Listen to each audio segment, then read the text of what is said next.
الحمد لله الذي جعل في تعاقب الأيام نعمة وفي اختلاف الفصول رحمة، وأشهد أن لا إله إلا الله وأشهد أن سيدنا ونبينا محمدا رسول الله. اللهم صل وسلم وبارك عليه كما صليت وباركت على إبراهيم وعلى آل إبراهيم إنك حميد مجيد. أما بعد، فأوصيكم عباد الله ونفسي بتقوى الله. يا أيها الذين آمنوا اتقوا الله حق تقاته ولا تموتن إلا وأنتم مسلمون.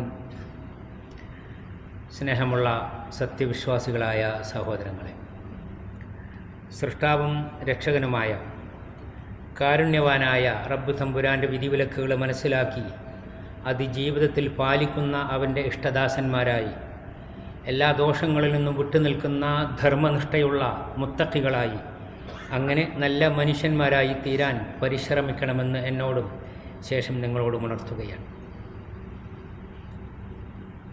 വളരെ പ്രതികൂലമായ കാലാവസ്ഥ എന്ന് പറഞ്ഞു തുടങ്ങിയിട്ടുണ്ട്. ചൂട് കഠിനമായി വരികയാണ്. വണ്ടിയിലും പള്ളിയിലും കടകളിലുമൊന്നും തണുപ്പ് തികയുന്നില്ല.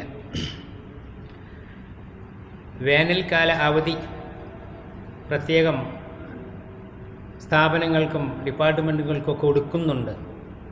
എന്നാൽ വേനൽക്കാലം നമ്മൾ പറ്റേ അവധിയെടുത്ത് മാറി നിൽക്കാൻ വേണ്ടിയുള്ള അവസരമല്ല.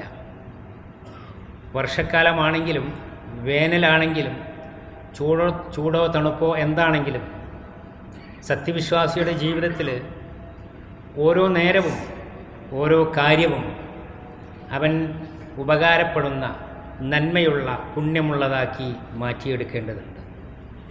ഋതുഭേദങ്ങൾ സംഭവിക്കുന്നത്, കാലാവസ്ഥകളിൽ മാറ്റമുണ്ടാകുന്നത് അതെങ്ങനെയോ സംവിധാനത്തിൽ വരുന്നൊരു പിശകോ തെറ്റിപ്പോകുന്നതോ അല്ല, അള്ളാഹുവിൻ്റെ സംവിധാനമാണ്. വിശുദ്ധ ഖുർആനിൽ ഒരുപാട് ഇടങ്ങളിൽ അത് ആവർത്തിച്ച് സൂചിപ്പിക്കുന്നുണ്ട്. അള്ളാഹുവിൻ്റെ ദൃഷ്ടാന്തങ്ങളായി, അടയാളങ്ങളായി, പാഠങ്ങളായി, അതിനുള്ള സൂചനകളായി ആണ് ഇത്തരത്തിലുള്ള സംഭവവികാസങ്ങളെല്ലാം ഉണ്ടാകുന്നത്. ഫബിഅയ്യി ആലാഇ റബ്ബിക്കുമാ തുകദ്ദിബാൻ. മനുഷ്യരോടും ജിന്നുകളോടുമൊക്കെയുള്ള ചോദ്യം എത്ര വട്ടമാണ് ആവർത്തിക്കുന്നത്? അള്ളാഹുവിൻ്റെ ഏത് ദൃഷ്ടാന്തത്തിലാണ്, ഏത് അടയാളത്തിലാണ് നിങ്ങൾക്ക് സംശയമുള്ളത്, നിങ്ങൾക്ക് നിഷേധിക്കാൻ സാധിക്കുക? വിശുദ്ധ ഖുർആൻ സൂറത്ത് യൂനുസിലെ ഒരു വചനം, അഊദു ബില്ലാഹി മിനശ് ശൈത്വാനിർ റജീം, ഇന്ന ഫീ ഇഖ്തിലാഫിൽ ലൈലി വന്നഹാരി വമാ ഖലഖല്ലാഹു ഫിസ് സമാവാതി വൽ അർദ് ലആയാതിൻ ലിഖൗമിൻ യത്തഖൂൻ. രാവ് പകലുകൾ മാറി മാറി വരുന്നത്, അതുപോലെ തന്നെ ആകാശഭൂമികളിലുള്ളതെല്ലാം ചൂടും തണുപ്പും മാറി വരുന്നു. ഇരുട്ടും പകലും വെളിച്ചവും ഉണ്ടാകുന്നു. ഒരുപാട് വ്യത്യസ്തവും വിഭിന്നവുമായ ഒരുപാട് പ്രതിഭാസങ്ങൾ, അതെല്ലാം അള്ളാഹുവിൻ്റെ ദൃഷ്ടാന്തങ്ങളിൽപ്പെട്ടതാണ്. എന്താണ് അതിലെല്ലാം എന്തുണ്ടെന്നാണ് പറയുന്നത്? ലആയാതിൻ ലിഖൗമിൻ യത്തഖൂൻ. ധർമ്മനിഷ്ഠയുള്ള, കാര്യ ഗൗരവമുള്ള, വെറുതെയല്ല എന്ന ബോധ്യത്തോടുകൂടി അതിൽ ഉറ്റാലോചിക്കുന്ന, അതിൻ്റെ സംവിധാനത്തെക്കുറിച്ച്, അതിലുണ്ടാകുന്ന സൗകര്യങ്ങളെക്കുറിച്ച് എല്ലാം ആലോചിക്കുന്നവർക്ക് വലിയ പാഠമുണ്ട്, വലിയ ദൃഷ്ടാന്തങ്ങളുണ്ട് എന്ന്. വേനൽക്കാലമാകുമ്പോൾ ഒരുപാട് മരങ്ങൾ കായ്ക്കുകയും ഫലങ്ങൾ നൽകുകയും ഒക്കെ ചെയ്യുന്നത് നമ്മൾ കാണുന്നു. മഴ വർഷിക്കുകയും വെള്ളം ലഭിക്കുകയും അങ്ങനെ വളർന്നു വരികയും പിന്നീട് അതിൻ്റെ ഉൽപ്പന്നങ്ങൾ വേനൽക്കാലത്ത് അത് നിറയെ നൽകുകയും ചെയ്യുന്ന ഉദാഹരണം വിശുദ്ധ ഖുർആനിൽ തന്നെ പറഞ്ഞത് കാണാൻ സാധിക്കും. നോക്കൂ നിങ്ങൾ, സൂറത്ത് ഖാഫിൽ, വനസ്സൽനാ മിനസ് സമാഇ മാഅൻ മുബാറക, അനുഗ്രഹീതമായ ശുദ്ധമായ വെള്ളം ആകാശത്ത് നിന്ന് നാം ഇറക്കി തന്നു. ഫഅംബത്നാ ബിഹി ജന്നാത്തിൻ വഹബ്ബൽ ഹസീദ്, ഒരുപാട് തോട്ടങ്ങളെ മുളപ്പിക്കുകയും തളിർക്കുകയും നിറയുകയും ചെയ്തു. പിന്നെയോ വഹബ്ബൽ ഹസീദ്, കൊയ്തെടുക്കുന്ന ധാന്യങ്ങൾ, കതിരുകൾ നിറയെ, അതെല്ലാം ആകാശത്തു നിന്നും വെള്ളം ലഭിച്ചിട്ട് അങ്ങനെ ഉണ്ടായ നിറഞ്ഞു നിൽക്കുന്ന ഫലങ്ങൾ. എന്നിട്ടോ വന്നഖല ബാസിഖാത്തിൻ ലഹാ തൽഉൻ നളീദ്, ഈത്തപ്പന കാണാം, വളരെ ഉയരത്തിലേക്ക് നിവർന്നു നിൽക്കുന്ന ഈത്തപ്പനകൾ, അത് നിറയെ ഒന്നിനുമേലെ ഒന്നായി അട്ടിയട്ടിയായി പഴങ്ങൾ നിറച്ചു വച്ച കുലകളുമായി ഈത്തപ്പനകൾ നിൽക്കുന്നത് കാണാം. റിസ്ഖൻ ലിൽ ഇബാദ്, മനുഷ്യർക്കുള്ള എല്ലാ ജീവജാലങ്ങൾക്കുമുള്ള ആഹാരമായിട്ടാണ്, അനുഗ്രഹമായിട്ടാണ് അത്. വഅഹ്യൈനാ ബിഹി ബൽദതൻ മൈത, മരിച്ചുപോയ പറ്റ ഉണങ്ങിപ്പോയ ഭൂമിയെ അങ്ങനെ മുളപ്പിക്കുകയും ജീവിപ്പിക്കുകയും ചെയ്തിരിക്കുകയാണ് നാം. കദാലിക്കൽ ഖുറൂജ്, അങ്ങനെ തന്നെയാണ് മനുഷ്യർ അവധി കഴിഞ്ഞാൽ, അവസരം അവസാനിച്ചാൽ എല്ലാവരും മരണപ്പെടുന്നതാണ്. കുല്ലു നഫ്സിൻ ദായിഖത്തുൽ മൗത്ത്. പിന്നീട് മഴ വർഷിച്ചു, ഭൂമി കിളർത്തു, വിത്തുകളെല്ലാം മുളച്ചു, അങ്ങനെ തൈകളും ചെടികളും മരങ്ങളും നിറയെ, പിന്നീട് അതിൽ ഫലങ്ങളും ഒക്കെ നിറയുന്നത് പോലെ, ഒരു പുനർജീവൻ ഉണ്ടാകുന്നത് പോലെ മനുഷ്യരെ വീണ്ടും ജീവിപ്പിക്കുകയും ജീവൻ നൽകുകയും അവരെ ഉയർത്തെഴുന്നേൽപ്പിക്കുകയും ചെയ്യും എന്ന സൂചനയോടുകൂടി ആ വചനങ്ങൾ അവസാനിക്കുകയാണ്. എല്ലാ അനുഭവങ്ങളിലും എല്ലാ അവസരങ്ങളിലും പാഠങ്ങളുണ്ട്. അള്ളാഹുവിൻ്റെ ഹിക്മത്ത്, അവൻ്റെ ഈ സംവിധാനങ്ങളിൽ അതിലൂടെ അവൻ പഠിപ്പിക്കുന്ന ദൃഷ്ടാന്തങ്ങൾ എന്തൊക്കെയാണ് എന്ന് ആലോചിക്കാൻ ബാധ്യസ്ഥരാണ് നമ്മൾ ഓരോരുത്തരും. അതിൻ്റെ ആനുകൂല്യങ്ങൾ, അതിൻ്റെ സുഖങ്ങൾ ആസ്വദിക്കുക മാത്രമല്ല, അതിലെ പാഠങ്ങളെ അറിയാൻ, അത് ഉൾക്കൊള്ളാൻ നമുക്ക് സാധിക്കണം. അള്ളാഹു അനുഗ്രഹിക്കുമാറാവട്ടെ. വേനൽക്കാലം അവധിയായി പ്രഖ്യാപിക്കുമ്പോൾ എന്താണ് അവധി, എന്താണ് ഒഴിവ്? ഒഴിവുണ്ടോ ജീവിതത്തിൽ?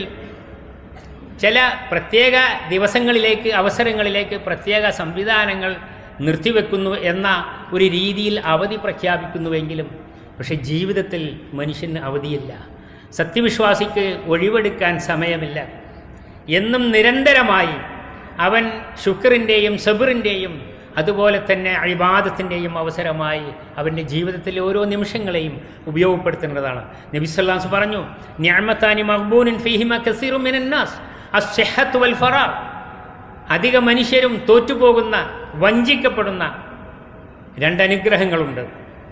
അതിൻ്റെ വില അറിയില്ല, വെറുതെ നഷ്ടപ്പെടുത്തുന്നു. അസ്സിഹ്ഹത്തു വൽ ഫറാ, ഒന്ന് ആരോഗ്യമാണ്. ഒന്നിനും വയ്യാതെ മുടങ്ങിപ്പോകുമ്പോഴാണ്, കടന്നു പോകുമ്പോഴാണ് ആരോഗ്യത്തിൻ്റെ വില അറിയുന്നത്. നല്ല ആരോഗ്യമുള്ളപ്പോൾ, എന്തിനും സാധിക്കുമ്പോൾ അത് നന്മകൾക്ക് വേണ്ടി ഉപയോഗപ്പെടുത്താൻ, കൃത്യമായി നേരത്തിന് പള്ളിയിൽ പോയി നിസ്കരിക്കാൻ പോലും ആ ആരോഗ്യത്തെ ഉപയോഗപ്പെടുത്താത്ത അവസ്ഥയുണ്ടാകുന്നു, തോറ്റുപോകുന്നു മനുഷ്യൻ. അതുപോലെ തന്നെ സമയം, അത് സമ്മർ വെക്കേഷൻ ആണെങ്കിലും മറ്റെന്ത് ഒഴിവുകളാണ് എങ്കിലും, ഏത് ഒഴിവ് ദിവസങ്ങളോ ഒഴിവ് സമയമാണെങ്കിലും ആ സമയത്തെ അത്യുത്സാഹത്തോടു കൂടി, ഒരിക്കലും തിരിച്ചു കിട്ടാൻ സാധ്യതയില്ല എന്നുള്ള ബോധ്യത്തോടു കൂടി തന്നെ അതിനെ ഉപയോഗപ്പെടുത്തേണ്ടതുണ്ട്. സമയത്തിൻ്റെ മുന്നിലെത്താൻ സാധിക്കണം. അതാണ് സത്യവിശ്വാസിയുടെ നന്മകളിലേക്കുള്ള ഉത്സാഹം. അങ്ങനെയാണ് അവൻ്റെ ജീവിതത്തിൽ കാണിക്കേണ്ടത്. അവസരങ്ങൾ, ഒഴിവ് സമയങ്ങളെ എങ്ങനെ ഉപയോഗിക്കുന്നു? വിദ്യാർത്ഥികൾ, പുതിയ തലമുറ, ചെറുപ്പക്കാർ എങ്ങനെയാണ് അവരുടെ സമയങ്ങൾ ഉപയോഗപ്പെടുത്തുന്നത് എന്ന് പ്രത്യേകം ശ്രദ്ധിക്കേണ്ടതാണ് മുതിർന്നവർ. അതിൻ്റെ ഒരു ബാധ്യത തന്നെയുണ്ട്. ഒഴിവല്ലേ, എന്തുമാവാം എന്ന രീതിയിൽ അല്ല, മറിച്ച് ഒഴിവ് സമയത്ത്, കൂടുതൽ ഒഴിവ് കിട്ടുന്ന സമയത്ത്, തിരക്കിട്ട ജോലികളിൽ നിന്നൊക്കെ മാറി നിൽക്കാനുള്ള സമയമാകുമ്പോൾ കൂടുതൽ കുടുംബത്തോടൊപ്പം ആ സമയം വിനിയോഗിക്കാൻ ഓരോരുത്തരും ശ്രദ്ധിക്കേണ്ടതുണ്ട്. പരസ്പരമുള്ള സ്നേഹബന്ധങ്ങൾ, പരസ്പരമുള്ള പരിചയങ്ങൾ, അടുപ്പം, കുടുംബബന്ധം ഉറപ്പിക്കാനും അറിയാനും ഒക്കെ അത്തരം അവസരങ്ങൾ ഉപയോഗപ്പെടുത്തേണ്ടതുണ്ട്. അതുപോലെ പ്രവാചകർ സല്ലല്ലാഹു അലൈഹി വസല്ലമയുടെ ഒരു ചര്യ മഹാനായ അബ്ദുല്ലാഹി ഇബ്നു അബ്ബാസ് റളിയല്ലാഹു അൻഹു പറയുകയാണ്, അമ്മായിൻ്റെ അടുത്തേക്ക് വിരുന്നു പോയി ഒരു ദിവസം. ആരാണ് അമ്മായി? മൈമൂന റളിയല്ലാഹു അൻഹ. അമ്മായിൻ്റെ പ്രിയാപ്പിള ആരാണ്? അമ്മായി കാക്ക അള്ളാഹുവിൻ്റെ റസൂൽ സല്ലല്ലാഹു അലൈഹി വസല്ലമയാണ്. അപ്പോൾ നോക്കുമ്പോൾ രാത്രി നേരത്ത് റസൂലുള്ളാഹി സല്ലല്ലാഹു അലൈഹി വസല്ലമ കുടുംബത്തിൻ്റെ കൂടെ ഇരുന്നിട്ട് ഒരുപാട് നേരം സംസാരിച്ചു, ഒരുപാട് നേരം അവർക്ക് വേണ്ടി കൊടുത്തു. പിന്നെയാണ് ഉറങ്ങാൻ പോയത്. ഒരനുഭവം പങ്കുവെക്കുകയാണ്. അപ്പോൾ കുടുംബത്തോടൊപ്പം നിൽക്കാൻ എത്ര തിരക്കുള്ള, അള്ളാഹിൻ്റെ പ്രവാചകരെക്കാൾ കൂടുതൽ തിരക്കുള്ള ഉത്തരവാദിത്തങ്ങളുള്ള ആരാണുള്ളത്? പക്ഷേ ഒരുപാട് സമയം കുടുംബത്തോടൊപ്പം വിനിയോഗിക്കാൻ, അവർക്ക് വേണ്ടി നൽകാൻ അദ്ദേഹത്തിന് സാധിച്ചു, അല്ലെങ്കിൽ ശ്രദ്ധ വെച്ചു. ഇത് വലിയൊരു മാതൃകയായി കാണേണ്ടതാണ്. ഒഴിവ് ദിവസങ്ങൾ രാവാണെങ്കിലും പകലാണെങ്കിലും എപ്പോഴാണെങ്കിലും, അതിനൊരു ഞായറാഴ്ച മാത്രം വേണ്ട, ഏത് ദിവസമാണെങ്കിലും കിട്ടുന്ന സമയങ്ങളിൽ കുടുംബത്തോടൊപ്പം പരമാവധി സമയം അവർക്ക് വിട്ടുകൊടുത്തുകൊണ്ട് അവരെ കേൾക്കാനും അവരെ അറിയാനും അവർക്ക് ആവശ്യമായ നിർദ്ദേശങ്ങൾ ഉപദേശങ്ങൾ നൽകാനുമൊക്കെ ഉപയോഗപ്പെടുത്തേണ്ടതുണ്ട്. പ്രത്യേകിച്ച് കളിയുടെ സമയമാണ്. വലിയ കളിയുടെ മഹാമാമാങ്കം നടന്നുകൊണ്ടിരിക്കുകയാണ്. അവിടെയൊക്കെ കുട്ടികളുടെ ചെറുപ്പക്കാരുടെയൊക്കെ സമയം നിയന്ത്രിക്കാൻ, മുഴുവൻ രാവും പകലും എല്ലാം നിസ്കാരമോ മറ്റു ബാധ്യതകളോ ഉത്തരവാദിത്തങ്ങളോ പഠനങ്ങളോ ഒന്നുമില്ലാത്ത രീതിയിൽ വെറും കളിയായി എല്ലാ കാര്യങ്ങളും നഷ്ടപ്പെടുത്തുന്ന അവസ്ഥ ഉണ്ടായിപ്പോകരുത്. അവർക്ക് സമയങ്ങൾ നിശ്ചയിച്ചു കൊടുക്കാൻ, കാര്യങ്ങൾ നിയന്ത്രിക്കാൻ, അതിനൊരു മേൽനോട്ടമുണ്ടാവാൻ മുതിർന്നവരുടെ ഒരു കണ്ണുണ്ടാവണം എന്നതാണ് ഒഴിവ് സമയം എന്നത്. ജീവിതത്തിൽ ആയുസ്സിൻ്റെ ഒരു ഭാഗമല്ല എന്ന് തോന്നുന്ന രീതിയിൽ എന്തും കാട്ടിക്കൂട്ടി നശിപ്പിച്ചു കളയാൻ ആവരുത്. അത് പുണ്യങ്ങളുള്ള നന്മകളുള്ള അവസരങ്ങൾ തന്നെയാവണം എന്നതാണ്. മഹാനായ ലുഖ്മാനുൽ ഹക്കീം സൂറത്തു ലുഖ്മാൻ എന്ന ഒരു അധ്യായം തന്നെ വിശുദ്ധ ഖുർആനിലുണ്ട്. എന്താണ്? വൈദ ഖാല ലുഖ്മാനു ലിബ്നിഹി യാ ബുനയ്യ, പൊന്നു മോനെ എന്ന് വിളിച്ചുകൊണ്ട് തൻ്റെ മോനെ ഉപദേശിക്കുന്ന ഒരുപാട് കാര്യങ്ങളാണ് ആ ഉപദേശങ്ങൾ. അപ്പോൾ ഒരു പിതാവിൻ്റെ, ഒരു രക്ഷിതാവിൻ്റെ, ഒരു ഗുരുനാഥൻ്റെയൊക്കെ സ്ഥാനവും ബാധ്യതയുമാണത് സൂചിപ്പിക്കുന്നത്. ഒരു വചനത്തിൽ യാ ബുനയ്യ ഇന്നഹാ ഇൻ തഖു മിസ്ഖാല ഹബ്ബത്തിൻ മിൻ ഖർദലിൻ ഫതകുൻ ഫീ സഖറത്തിൻ ഔ ഫിസ് സമാവാതി ഔ ഫിൽ അർള് യഅതി ബിഹല്ലാഹ് ഇന്നല്ലാഹ ലതീഫുൻ ഖബീർ.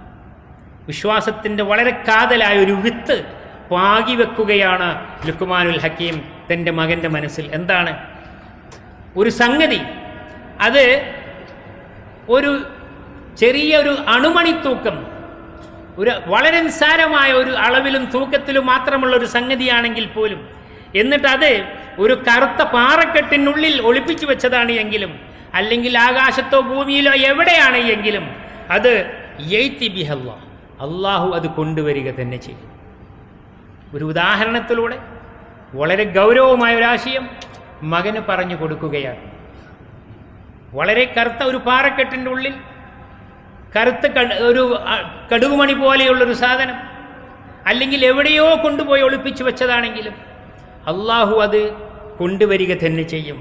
ഒരിക്കലും കാണാതിരിക്കില്ല, കേൾക്കാതിരിക്കില്ല, അറിയാതിരിക്കില്ല എന്ന അള്ളാഹുവിനെ കുറിച്ചുള്ള ബോധ്യം മകന് നൽകുന്ന ഒരു പിതാവിൻ്റെ ഉപദേശമാണ് ലുഖ്മാനുൽ ഹക്കീമിൻ്റെ വചനങ്ങൾ.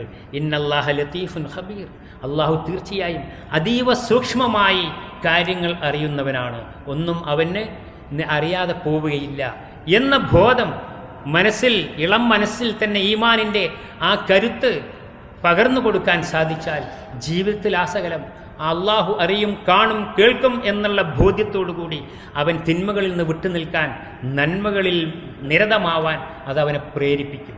ഇങ്ങനെ ഒഴിവ് സമയങ്ങളിൽ പ്രത്യേകിച്ച് കുട്ടികളോടൊപ്പം, കുടുംബത്തോടൊപ്പം അവരുടെ സമയം നിയന്ത്രിക്കാനും നന്മകളിലേക്ക് നയിക്കാനും നല്ലത് പറഞ്ഞു കൊടുക്കാനും സാധിക്കണം. വായന ഈ സമയത്തെ ഏറ്റവും വലിയൊരു അനുഗ്രഹമാണ്.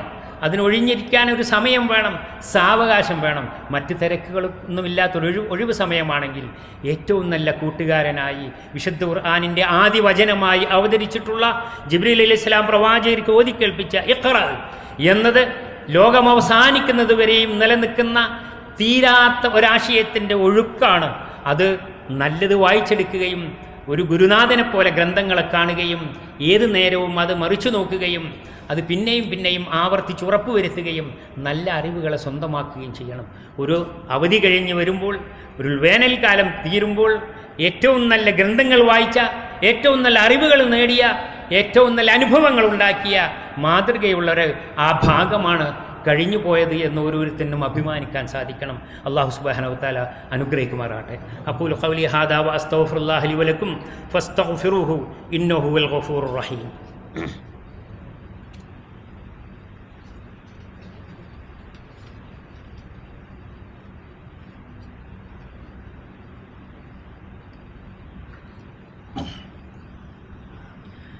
അൽഹംദുലില്ലാ അല്ലദീ ഹദാനാ ലിഹാദാ വമാ കുന്നാ ലിനഹ്തദിയ ലൗലാ അൻ ഹദാനല്ലാഹ് അസ്സലാത്തു വസ്സലാമു അലാ റസൂലിൽ അമീൻ വൽ ആഖിബത്തു ലിൽ മുത്തഖീൻ ഇബാദല്ലാഹ് ഊസീകും സാനിയം വ ഇയ്യായ ബിതഖ്വല്ലാഹ്. പ്രിയപ്പെട്ടവരെ, ഒരിക്കൽ കൂടി അള്ളാഹുവിൻ്റെ വിധിവിലക്കുകൾ പഠിക്കുകയും ജീവിതത്തിൽ പകർത്തുകയും അങ്ങനെ തിന്മകളിൽ നിന്ന് വിട്ടുനിൽക്കുന്ന, നന്മകൾ കൊണ്ട് ജീവിതത്തെ ധന്യമാക്കുന്ന യഥാർത്ഥ മുത്തക്കികളായി അള്ളാഹുവിൻ്റെ ഇഷ്ടദാസന്മാരായി തീരണമെന്നും ഉണർത്തുകയാണ്. നമ്മൾ ഒരുപാട് പരീക്ഷണങ്ങൾ നിറഞ്ഞ, നിരന്തരമായ പരീക്ഷണങ്ങളുടെ, വ്യത്യസ്തമായ അനുഭവങ്ങളുടെ ഒരു പരമ്പര തന്നെയാണ് ജീവിതം. എല്ലാവർക്കും അനുഭവങ്ങൾ ഓരോരുത്തരുടേതും വ്യത്യസ്തമായിരിക്കാം. എങ്ങനെയാണെങ്കിലും നമ്മൾ ഇവിടെ കഴിഞ്ഞുകൂടുന്ന ഈ ചെറിയ നാട്ടിൽ ഇവിടെ എന്തെല്ലാം സൗകര്യങ്ങളാണ്, സംവിധാനങ്ങളാണ്. ഇവിടുത്തെ നാട്ടുകാർക്കും ഇവിടുത്തെ പൗരന്മാർക്കും മാത്രമല്ല, എല്ലാവർക്കും സ്വതന്ത്രമായും തുല്യമായും വീതിച്ചു കൊടുക്കുന്ന, സംവിധാനിച്ചു കൊടുക്കുന്ന ഒരുപാട് സൗകര്യങ്ങൾ. അത് പള്ളികളിലാണെങ്കിലും മറ്റ് സ്ഥാപനങ്ങളിലാണെങ്കിലും മാർക്കറ്റുകളിലാണെങ്കിലും പാർക്കുകളിലാണെങ്കിലും എവിടെയാണെങ്കിലും പ്രതികൂല കാലാവസ്ഥയിൽ കഠിന ചൂടുള്ളപ്പോൾ പോലും അതിനെല്ലാം തരണം ചെയ്യാൻ, ജീവിതത്തിൻ്റെ അവസരങ്ങളെ ആസ്വാദികരമാക്കുവാനും പറ്റിയ ഒരുപാട് സംവിധാനങ്ങൾ ഇവിടെയുണ്ട്. അതൊക്കെ അറിഞ്ഞും അനുഭവിച്ചും ആസ്വദിച്ചും പോകുമ്പോൾ അതിനൊക്കെ നമ്മൾ ശുക്റുള്ളവരായിരിക്കണം. ആദ്യമായി അള്ളാഹുവിന് ശുക്ർ ചെയ്യുകയും അൽഹംദുലില്ലാഹി റബ്ബിൽ ആലമീൻ എന്ന് വിശുദ്ധ ഖുർആൻ ആരംഭിക്കുന്ന സൂറത്തുൽ ഫാത്തിഹയുടെ തുടക്കത്തിലെ ആ വചനം അതിരുകളില്ലാത്ത അള്ളാഹുവിൻ്റെ അനുഗ്രഹങ്ങളെ ഓർത്തുകൊണ്ടും അത് ഏറ്റുപറഞ്ഞുകൊണ്ടും അവന് സ്തുതി അർപ്പിക്കുന്ന വചനമാണ്. റബ്ബുൽ ആലമീൻ, എനിക്കല്ല, എൻ്റെ സ്വന്തക്കാർക്കല്ല, മനുഷ്യർക്ക് മാത്രമല്ല, ആലമില്ലേ ആരൊക്കെയുണ്ടോ, എന്തെല്ലാം ജീവജാലങ്ങളും സസ്യലതാദികളും എന്തെല്ലാം ഉണ്ടോ എല്ലാത്തിൻ്റെയും സംരക്ഷകനായി, കാവൽക്കാരനായി റബ്ബായിട്ടുള്ള അള്ളാഹുവിനെ ഞാൻ സ്തുതിക്കുന്നു. ആ സ്തുതി വചനം ധാരാളമായി ഏറ്റുപറയുക, അള്ളാഹുവിന് ശുക്റുള്ളവരാവുക. നന്മകൾ, അനുഗ്രഹങ്ങൾ നമുക്ക് നൽകുന്ന എല്ലാ സംവിധാനങ്ങളോടും നമ്മൾ കടപ്പെട്ടിരിക്കുന്നു. ഇവിടുത്തെ ഭരണാധികാരികളോട്, ഉത്തരവാദപ്പെട്ടവരോട്, നമ്മുടെ സ്ഥാപനങ്ങളുടെ ഉത്തരവാദപ്പെട്ട ആളോട്, എല്ലാ നിരത്തും മാതാപിതാക്കളോട്, മുതിർന്നവരോട്, എല്ലാവരോടും എപ്പോഴും കടപ്പെട്ടിരിക്കുന്നു. ആ കടമകൾ മറന്നു പോകാതെ ശുക്രിൻ്റെ, വിനയത്തിൻ്റെ, നന്ദിയുടെ ഭാവത്തിൽ നമുക്ക് അവസരങ്ങളെ പുണ്യമാക്കി മാറ്റാൻ സാധിക്കണം. അത് സത്യവിശ്വാസിയുടെ ഏറ്റവും പ്രകടമായ ഉദാഹരണമാണ്. അൽഹംദുലില്ലാഹി റബ്ബിൽ ആലമീൻ എന്ന വചനം ആവർത്തിച്ചു കൊണ്ടിരിക്കുക. ശുക്രിൻ്റെ എല്ലാ രീതിയിലുമുള്ള പ്രകടനങ്ങൾ സത്യവിശ്വാസിയുടെ ജീവിതത്തിൽ ഉണ്ടാവേണ്ടതുണ്ട്. അല്ലാഹു സുബ്ഹാനഹു വ തആല അവൻ്റെ അനുഗ്രഹങ്ങൾക്ക് നന്ദിയുള്ളവരാവുന്ന, ജീവിതത്തിൽ എല്ലാ സൗകര്യങ്ങൾക്കും കടപ്പെട്ട ബാധ്യതകൾ മറന്നു പോകാതെ നന്ദിപൂർവ്വം ജീവിക്കുന്ന അവൻ്റെ ഇഷ്ടദാസന്മാരായി തീരാൻ നമുക്കെല്ലാവർക്കും ഈമാനും ഇഖ്ലാസും തൗഫീഖും ആരോഗ്യവും ആയുസ്സും എല്ലാം നൽകി അനുഗ്രഹിക്കുമാറാവട്ടെ. റബ്ബന തഖബ്ബൽ മിന്നാ ഇന്നക അൻത സമീഉൽ അലീം വതുബ് അലൈനാ ഇന്നക അൻത തവ്വാബുർ റഹീം. اللهم يا مقلب القلوب ثبت قلوبنا على دينك. اللهم أجرنا من النار، اللهم أجرنا من النار، اللهم أجرنا من النار وأدخلنا الجنة يا رب العالمين. وصلى الله وسلم وبارك على سيدنا ونبينا محمد وعلى آله وصحبه أجمعين. وارض اللهم عن أبي بكر وعمر وعثمان وعلي وعن سائر الصحابة الأكرمين. اللهم احفظ الشيخ محمد بن زايد رئيس الدولة بحفظك وكن له عونا وسندا وبارك في عمره وعامله. اللهم وفقه ونوابه وإخوانه حكام الإمارات لما تحبه وترضى. وسدد خطى والدنا حاكم الشارقة وبارك له في عمره وعامله وأهله. واغفر لوالديه ونجليه وادخلهم الجنة برحمتك يا أرحم الراحمين. اللهم ارحم الشيخ زايد والشيخ راشد وشيوخ الإمارات القادة المؤسسين الذين انتقلوا إلى رحمتك وادخلهم بفضلك فسيح جناتك. اللهم اشمل شهداء الوطن برحمتك وغفرانك. اللهم اغفر لوالدينا وارحمهم كما ربونا صغارا. اللهم أجزهم عنا خير الجزاء وارزقهم الفردوس الأعلى من الجنة يا رب العالمين. اللهم ارحم المسلمين والمسلمات الأحياء منهم والأموات إنك مجيب الدعوات يا قاضي الحاجات. اللهم اهدي أولادنا وشباب وبنات المسلمين واحفظهم بحفظك واجعلهم قرة أعين لأهليهم يا رب العالمين. اللهم اشف مرضانا ومرضى المسلمين. اللهم اغفر لمن بنى هذا المسجد ولوالديه ولكل من بنى مسجدا يذكر فيه اسمك. عباد الله اذكروا الله العظيم الجليل يذكركم واشكروه على نعمه يزدكم. وأقم الصلاة.